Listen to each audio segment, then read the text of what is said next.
Hey guys, welcome back to my channel. Before we start today's story, don't forget to hit that subscribe button. Your support keeps me going.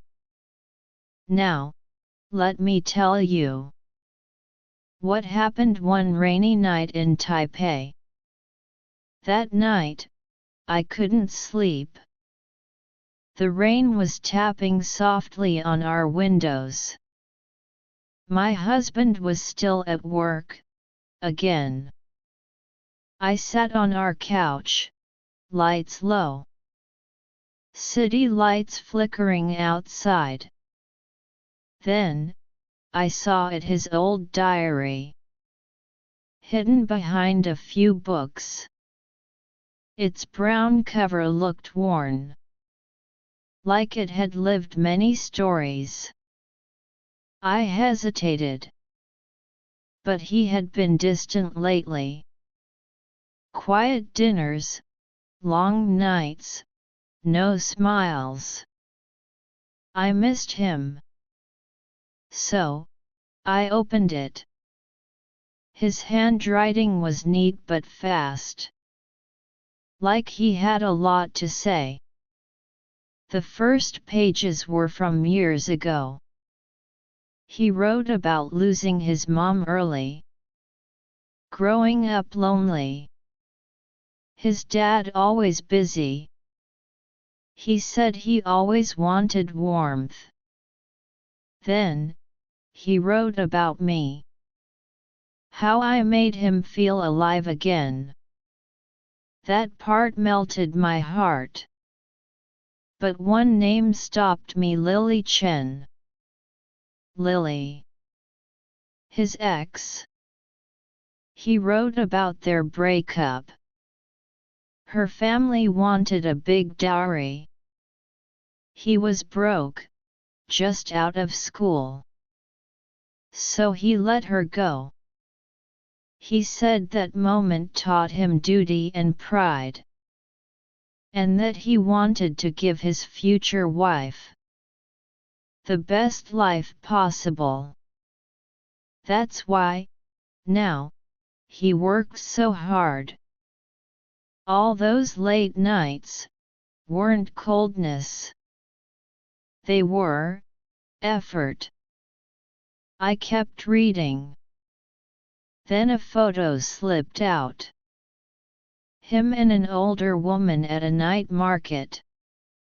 The note said, "Auntie, the one who raised me." He'd been saving money for her surgery. He didn't tell me.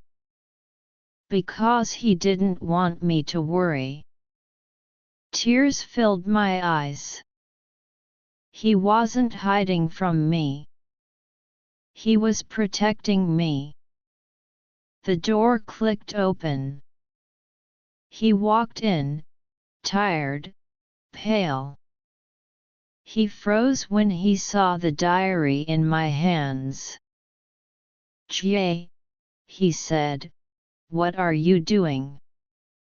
I looked at him, tears falling.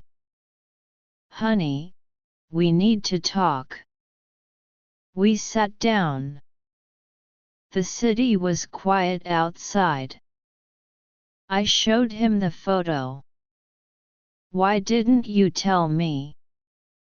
He looked down, then said softly, "I didn't want you to see me weak. Auntie needs surgery. $50,000. I didn't want you to stress." I took his hand. "We're a team. You don't have to carry this alone." He smiled weakly. "Jie, I messed up. From now on, we face things together." Next day, he left early.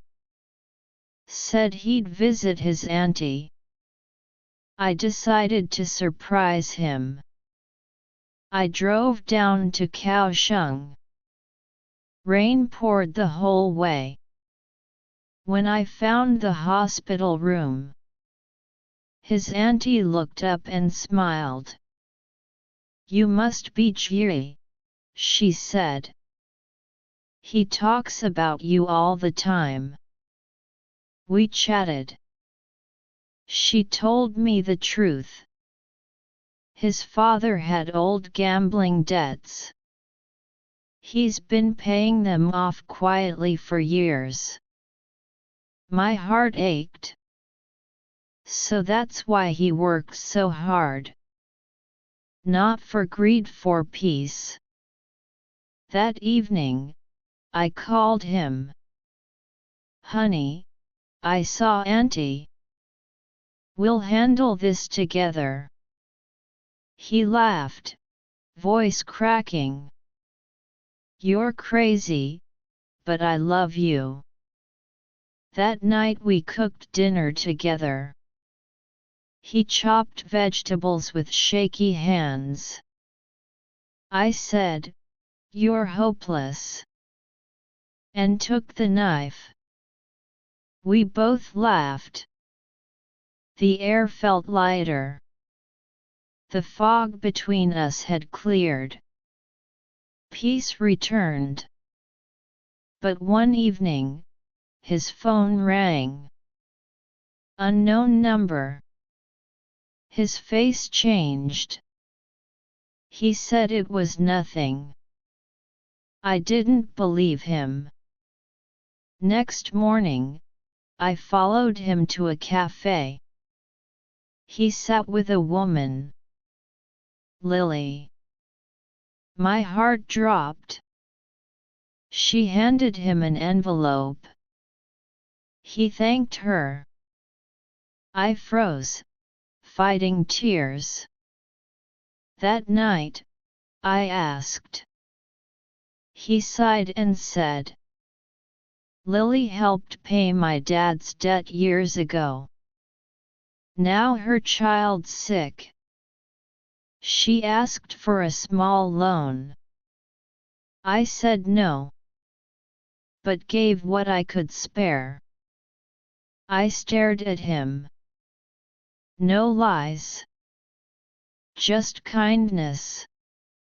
A week later, we met Lily again. At a park in Taipei. She said sorry for the past. Thanked us for helping. Her eyes soft, grateful. After that, my husband started a new diary. We write in it together now. One page each night. Our thoughts, fears, dreams. Life still has storms. But now we face them hand in hand. Sometimes, secrets aren't betrayal. They're just love twisted by fear. If you've ever had a secret in your marriage, remember, trust heals faster than silence ever could. Thanks for listening. Don't forget to like, share, and subscribe. Your story might inspire someone else.